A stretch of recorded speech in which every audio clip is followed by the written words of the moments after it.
হরে কৃষ্ণ হরে কৃষ্ণ। সমবেত গৌর ভক্তগণ এবং কৃষ্ণ ভক্তগণ আছেন আমার বাবারা এবং মায়েরা। লীলা প্রথমে সকলের চরণে রইল আমার এই কীর্তন জগতের সর্বকনিষ্ঠা জ্ঞানহীনা ভক্তিহীনা অধমহীনা শক্তিহীনা শ্রীমতী রাখি মণ্ডলের ও তার ক্ষুদ্র সম্প্রদায়ের কোটি কোটি দণ্ডবত প্রণাম।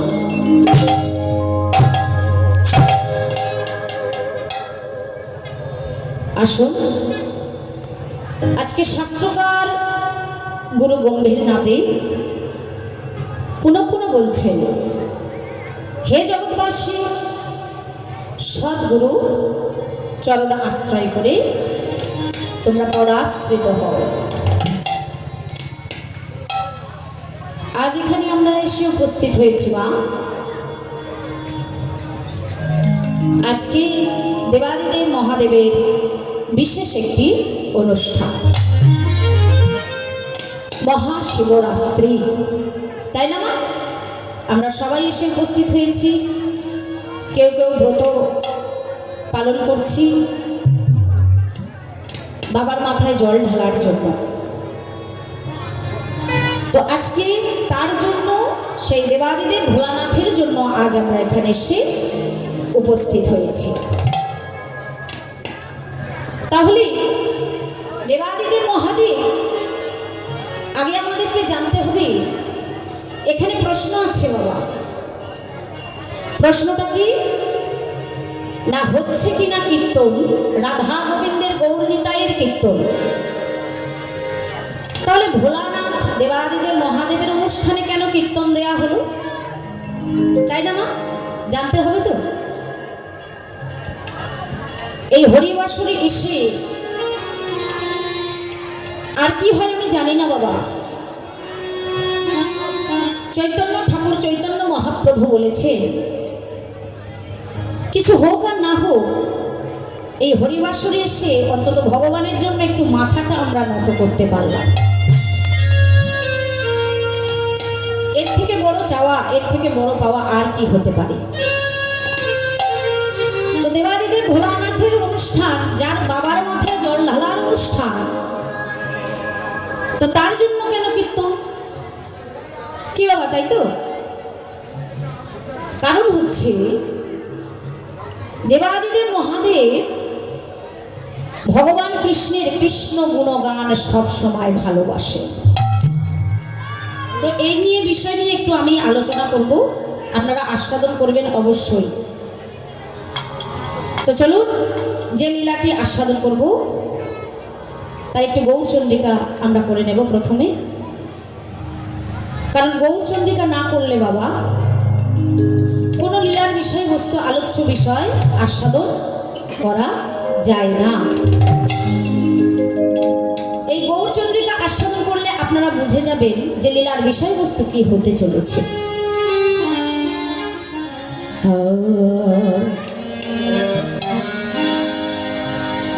কি বাবা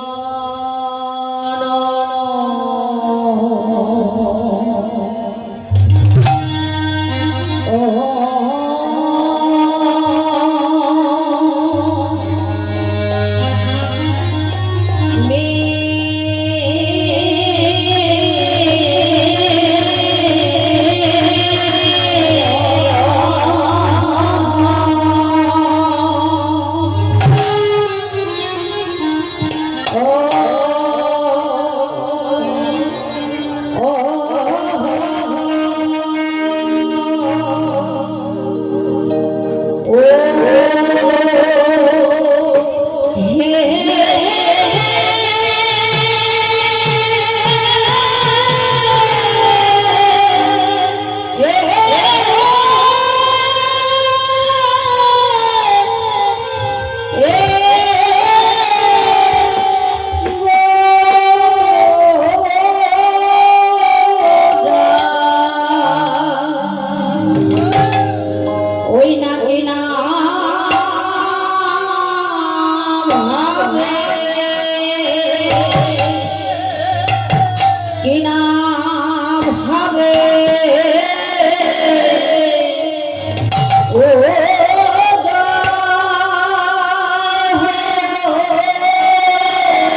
মানবে রহ যদি মানবে রহ জরে মানবে মানবে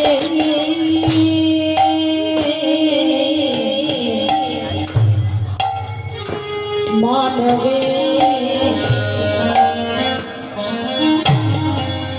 রহ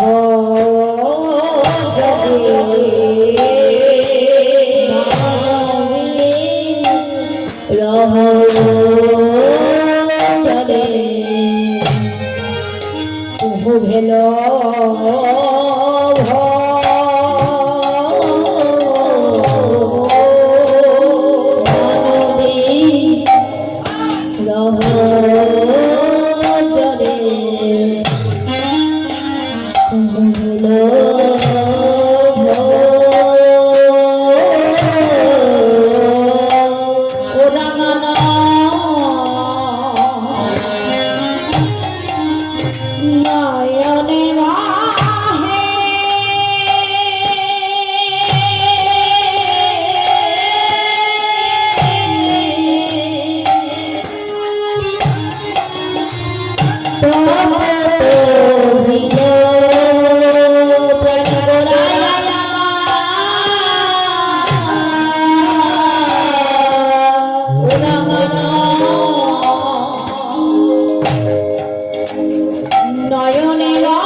তপত হে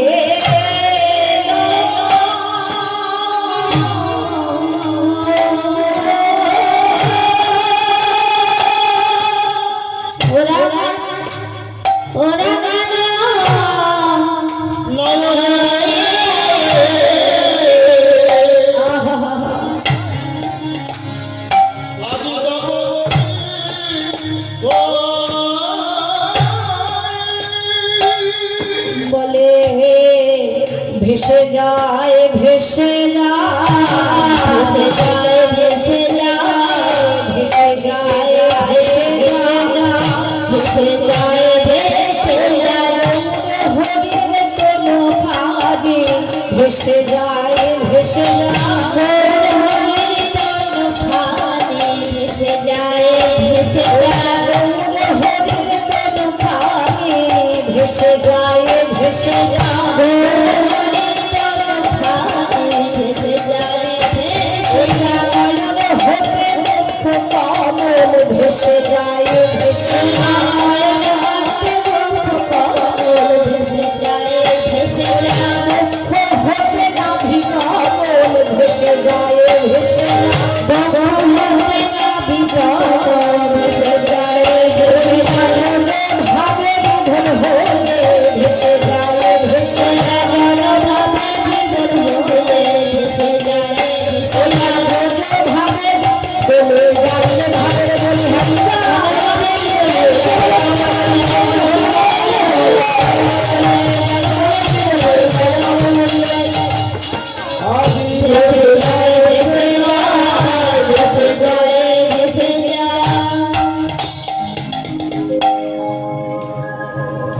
আজ দেবাদিদেব মহাদেব যিনি আমাদের বাবা ভোলানাথ, যার জন্য আমরা আজও তার মাথায় জল ঢেলে তার আরাধনা করে তার নাম শ্রবণ করছি, তার কীর্তন গাইছি, তার জন্যই বসে আছি। তবে দেবাদিদেব মহাদেব বাবা পরম বৈষ্ণব, দেবাদিদেব মহাদেব পরম বৈষ্ণব। চাঁদের কিন্তু কলঙ্ক আছে, ইন্দ্রেরও কলঙ্ক আছে, তাই না? চাঁদের কলঙ্ক আছে, ইন্দ্রের কলঙ্ক আছে। প্রত্যেকের কলঙ্ক আছে, আমার বিষ্ণুর কলঙ্ক আছে, আমার নারায়ণ আমার কৃষ্ণের কলঙ্ক আছে, কিন্তু এই দেবাদিদেব মহাদেবের কোনো কলঙ্ক নেই। ইনি হলেন পরম বৈষ্ণব। বলছে বৈষ্ণব মহাজন বলছে, দেবাদিদেব মহাদেব, এই দেবাদিদেব মহাদেবের কথা যদি কেউ শ্রবণ করে, সে যদি মহাপাপীও হয়, সে সেই পাপ থেকে উদ্ধার হয়ে যায়।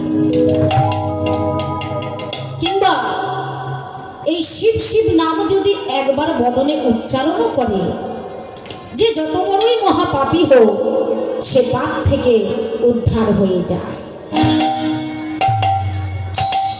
শিব নাম এমন নাম, শিব নাম মুখে উচ্চারণ করলে পাপ থেকে উদ্ধার হওয়া যায়। যে শিব নাম কানে শ্রবণ করলে পাপ থেকে উদ্ধার হয়ে যায়, সে যদি মহাপাপী হয়। এই জন্য বৈষ্ণব মহাজন বলছেন কি, নিম্ন গানম যথা গঙ্গা দেবানাং অচ্যুত তথা বৈষ্ণবাং যথা শম্ভো পুরাণানাং রাং তথা। বৈষ্ণব নিম্নগান, কি কথা এগুলো? বৈষ্ণবাং অথা গঙ্গা, নিম্নগানম অথা গঙ্গা। নিম্নগা মানে নদী নিচের দিকে বেয়ে চলেছে, ওই জন্য বলছে নিম্নগা। নিম্নগানম যথা গঙ্গা, বলছে নদীর মধ্যে সর্বশ্রেষ্ঠ হচ্ছে গঙ্গা, আর দেবানাং অচ্যুত তথা মানে দেবতাদের মধ্যে সর্বশ্রেষ্ঠ হচ্ছে বিষ্ণু। আর বৈষ্ণবাং যথা শম্ভু মানে বৈষ্ণবদের মধ্যে সর্বশ্রেষ্ঠ হচ্ছে এই দেবাদিদেব ভোলানাথ, ভোলা মহেশ্বর। আর পুরাণানাং ইদাং তথা মানে পুরাণের মধ্যে সর্বশ্রেষ্ঠ হচ্ছে শ্রীমদ্ ভাগবত গীতা। শ্রীমদ্ ভাগবত গীতা মহাপুরাণ, পুরাণের মধ্যে শ্রেষ্ঠ শ্রীমদ্ ভাগবত মহাপুরাণ। দেবতাদের মধ্যে সর্বশ্রেষ্ঠ হচ্ছে বিষ্ণু, আর বৈষ্ণবদের মধ্যে সর্বশ্রেষ্ঠ হচ্ছে আমার দেবাদিদেব মহাদেব, আর নদীর মধ্যে সর্বশ্রেষ্ঠ হচ্ছে গঙ্গা। তাই বৈষ্ণব মহাজন বলছেন, এই শিব নাম শিব কথা যদি কেউ উচ্চারণ করে, কেউ যদি বদনে বলে, কেউ কানে যদি শ্রবণ করে, সে মহাপাপী হলেও উদ্ধার হয়ে যাবে। বিন্দু নামক এক ব্রাহ্মণ থাকে, যার নাম, ব্রাহ্মণটির নাম কি বললাম? বিন্দু। আর তার স্ত্রীর নাম চঞ্চলা। খুব মন দিয়ে আস্বাদন করো মায়েরা। এমন একটি ঘটনা যে এই শিব নামের মধ্যে কি আছে। বিন্দু নামক এক ব্রাহ্মণ আর তার স্ত্রীর নাম কি বললাম? চঞ্চলা। এই দুজনেই স্বামী স্ত্রী মহাপাপী ছিল। শুধু স্বামী নয়, স্ত্রীও মহাপাপী ছিল। কিরকম পাপী?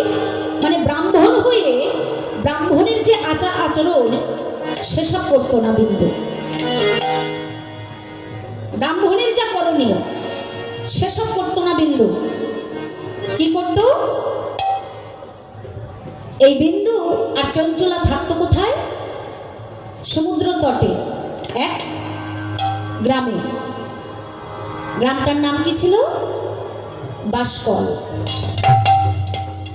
বাসকল নামক এক গ্রামে এই বিন্দু আর চঞ্চলা বাস করত।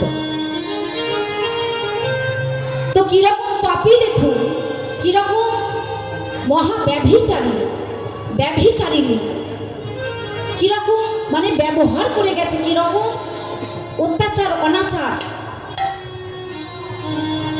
বিপ্র হয়ে বিপ্র যদি অসৎ পথে চলে, সেই কথাটাই আজকে ভুলে গেল। এই বিন্দু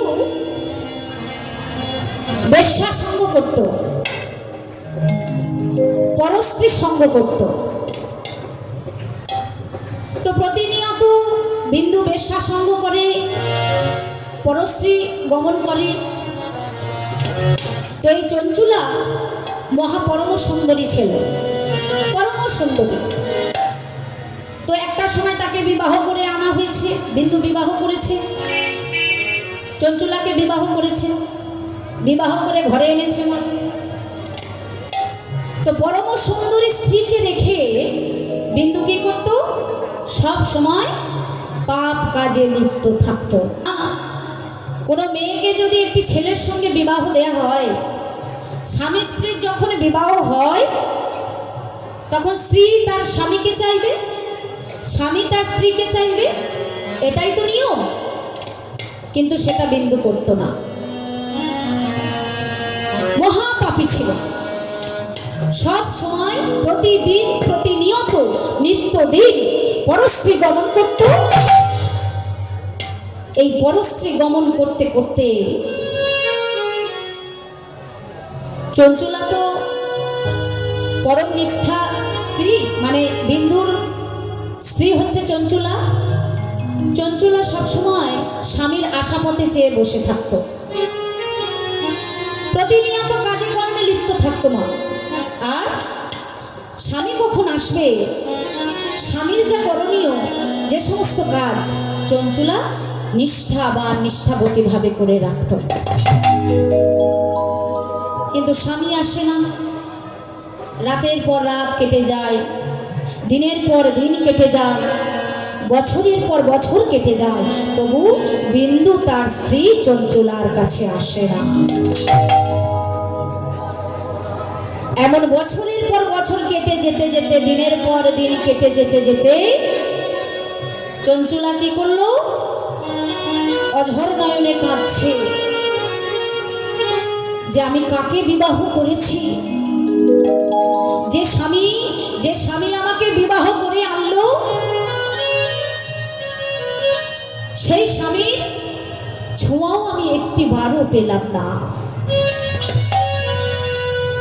মাগো, চঞ্চুলার অন্তরে তো কামনা বাসনা আছে, কাম আছে, সে তো ঘরের মধ্যেই থাকে, সে তো আর কোথাও যায় না।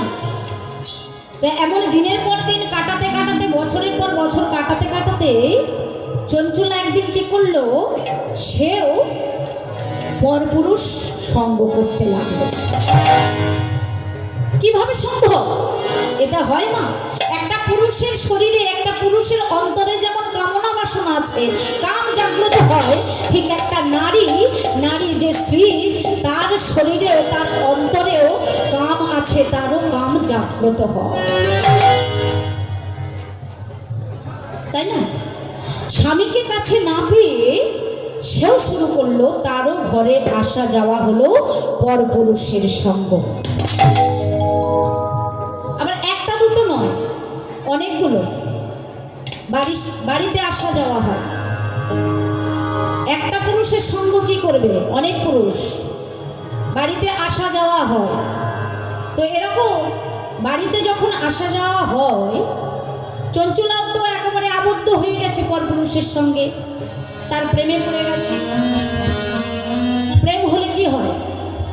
কি হয় মা? প্রেম হলে ভালোবাসায় পরিণত হয়। ভালোবেসে ফেলেছে, পরপুরুষ সঙ্গ করছে।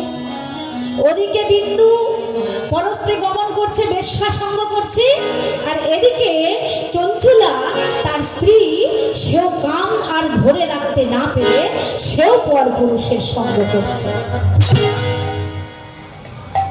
এমন সময় পরপুরুষ আসা যাওয়া করছে বাড়িতে। আসা যাওয়া করতে করতে একদিন বিন্দু ঘরে ফিরে এসেছে। ঘরে ফিরে এসে দেখছে খারাপ কাজে চঞ্চুলা, মানে কামের মধ্যে লিপ্ত হয়ে আছে। চঞ্চুলাকে কামের মধ্যে লিপ্ত হতে দেখে বিন্দু প্রধান্বিত হয়ে সেই ছেলেটির দিকে, সেই পরপুরুষটির দিকে দৌড় দিয়ে ছুটতে ছুটতে মারতে মারতে তাড়া করেছে। আর যখনই মারতে মারতে দৌড় করাচ্ছে মা, সঙ্গে সঙ্গে চঞ্চুলা কি করেছেন জানেন? ওই বিন্দুর পা দুটি জড়িয়ে, দাঁড়াও, এমন করো না, ছেড়ে দাও, ছেড়ে দাও, ছেড়ে দাও। ছেড়ে দেব? এরা কারা? এরা কারা বলতে পারো? কেন তোমার কাছে এসেছে? কেন তোমার কাছে এরা প্রতিদিন আসে বলতে পারো? বলো, কি জন্য এরা আসে? বলছে স্বামী, এতে তো আমার কোনো দোষ নেই, এতে আমার কোনো দোষ নেই, সব দোষ হলো তোমার। কেন? কি কারণ? বলছে স্বামী, তুমি যে আমাকে বিবাহ করে এনেছো, বহুদিন হয়ে গেছে, এখনো তোমার আমি পরশ পাইনি, তোমার ছোঁয়া পাইনি। তুমি বাইরে বাইরে প্রতিদিন পরস্ত্রী গমন করছো, বেশ্যা সঙ্গ করছো। তুমি তোমার জায়গাটা ঠিক ভালো রেখেছো, বজায় রেখেছো, কিন্তু বলতে পারো স্বামী, আমারও যে কাম আছে, আমারও যে একটি স্বামীর, একটি পুরুষের দরকার হয়, সেটা কি তুমি বোঝো না?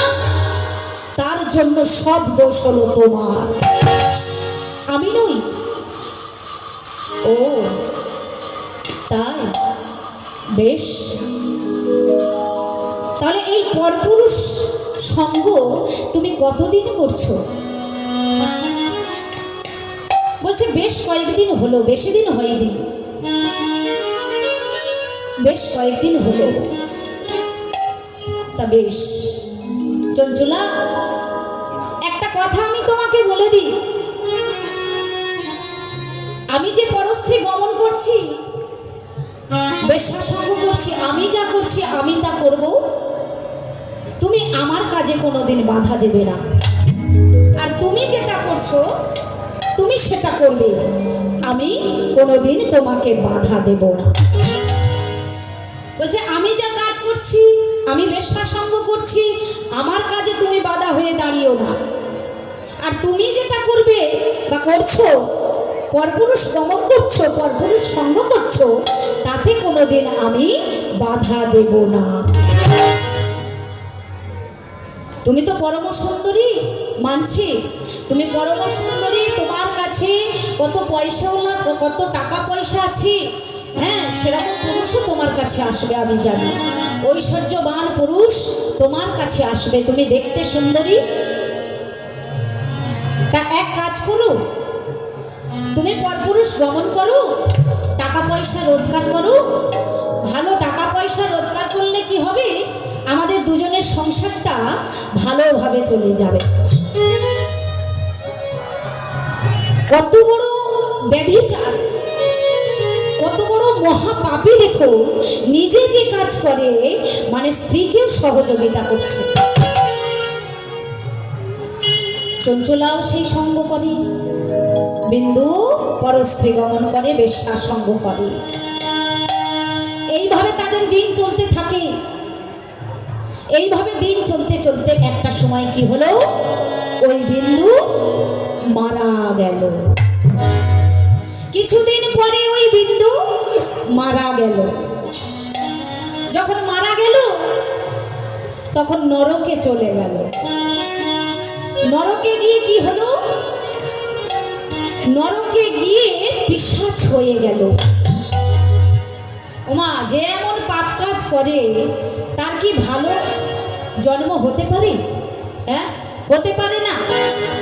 এমন কাজ করেছে, এমন কাজ, যে কাজ করলে মহাপাপে লিপ্ত হয়েছে, তার নরকে গিয়ে সে কি হলো, পিশাচ হয়ে গেল। এমন ভাবে বিন্দু মৃত্যু হলো। তো আস্তে আস্তে চঞ্চলা যেমন পরপুরুষ গমন করে, পরপুরুষ সঙ্গ করে, করতে লাগলো। ওমা, নারী জাতির যৌবন যতদিন, রূপ যতদিন, ততদিন পুরুষের আসা যাওয়া, এটা জানেন তো? এই রূপ যৌবন ভগবান যতদিন দিয়েছে, দেখবেন বাড়িতে পুরুষের আসা যাওয়া হবে। একদম বাস্তব, এটা শাস্ত্রের কথা, আমার কথা নয়, তাই না মা? আমরা সবাই জানি। কিন্তু এই যৌবন কাল যখন বৃদ্ধাদশায় এসে উপনীত হবে, তখন কি হবে? পরপুরুষ আর আসবে? ফিরেও তাকাবে না, মুখ ঘুরিয়েও তাকাবে না। তা আস্তে আস্তে বয়স হয়ে গেছে চঞ্চুলার, বয়স তো হতে হবে একটা সময়। তো যখন বয়স হয়ে গেছে, বাড়িতে পরপুরুষের আসা যাওয়া কি হলো? কমে গেল। পরপুরুষের আসা যাওয়া কমে গেল। তাহলে রোজগার সেরকম হচ্ছে না। পরপুরুষের আসা যাওয়া তো কমে গেছে, কমে গেলে কি হবে? রোজগার হবে? তাহলে একটা নারী জাতি সে কিভাবে খাবে, খাওয়া দাওয়া করবে, কিভাবে জীবনযাপন করবে? পুরুষের আসা যাওয়া কমে গেছে, রোজগার কমে গেছে। ওমা, এমন সময় বাড়ি ঘর ছেড়ে এই চঞ্চলা কি করেছে? তীর্থে তীর্থে ঘুরে বেড়াচ্ছে, তীর্থে তীর্থে ঘুরে বেড়াচ্ছে মা। এমন সময় ঘুরে বেড়াতে বেড়াতে একটা সময় কাশীতে গিয়ে পৌঁছেছে। কাশীতে গিয়ে পৌঁছে এক মহাজন ওই শিব কথা, শিব মহাপুরাণ আলোচনা করছেন, বিশ্লেষণ করছেন বা বর্ণনা করছেন। বদনে বলছে কি, যে এই শিব কথা যদি কেউ বদনে বলে, সে পাপ থেকে উদ্ধার হয়ে যায়।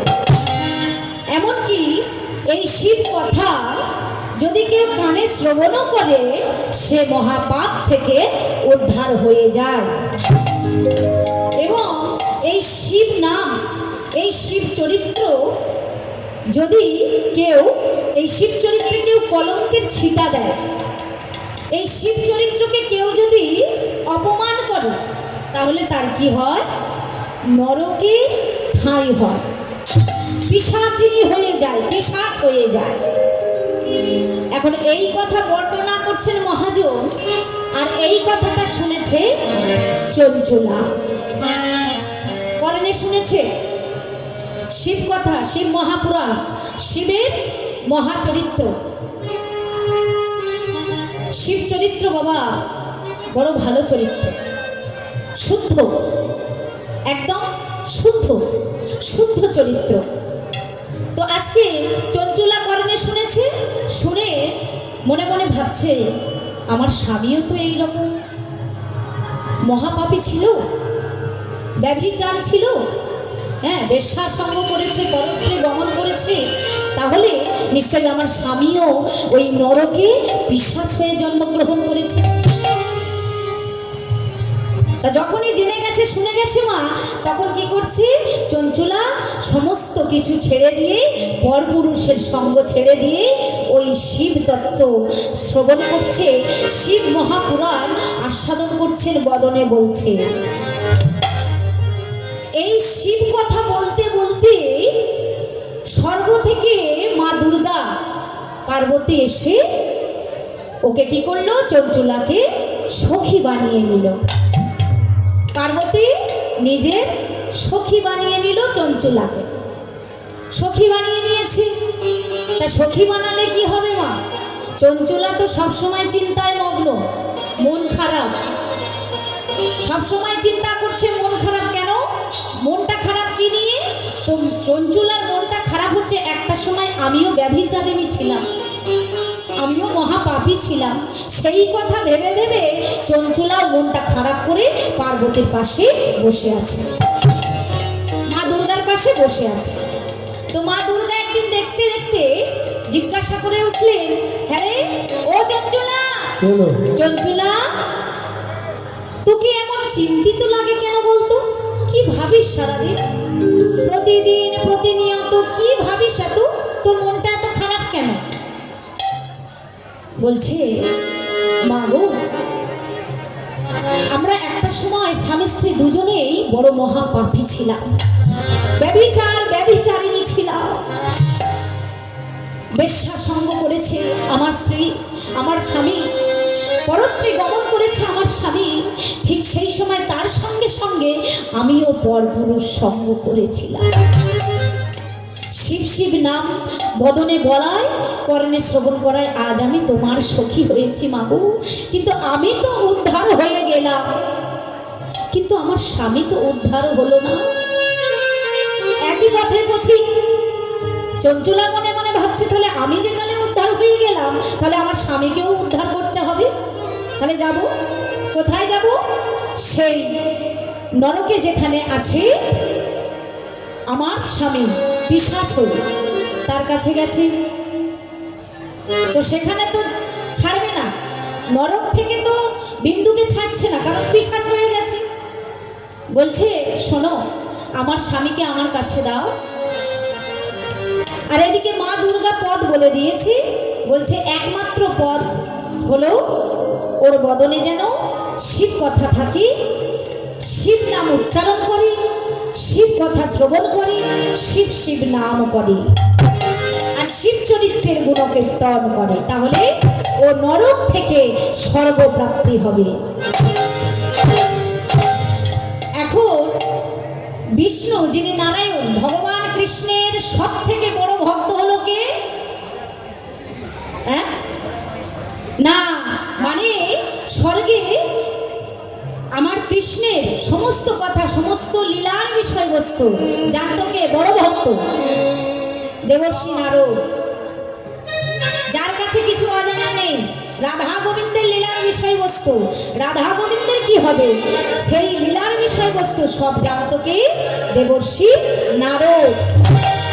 তাহলে এখানে বিষ্ণু ভক্ত নারদ, আর শিব ভক্ত কে হলো? শিব ভক্ত হলো তবরু। তবরু নাম শুনেছো ও মায়েরা? হ্যাঁ, শিবের ভক্ত হলো তবরু।